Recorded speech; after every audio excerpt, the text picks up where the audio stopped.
Hello everyone. Today we are going to make creamy penne pasta. To prepare it, we need water, salt and oil. Once the water starts boiling, add the pasta and cover the lid. The cooking time is about 8 minutes. Meanwhile, you can chop onion, garlic and chicken on the side. Now, in a pan, saute chicken breast in a little butter until it gets a nice grilled golden color. Once done, remove the chicken and set it aside.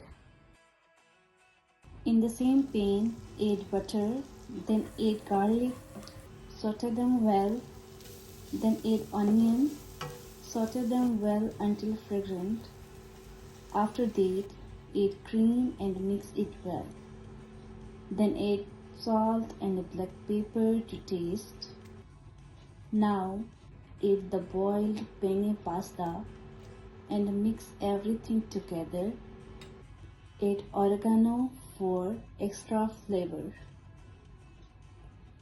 Finally, plate the pasta, slice the cooked chicken and place it on top.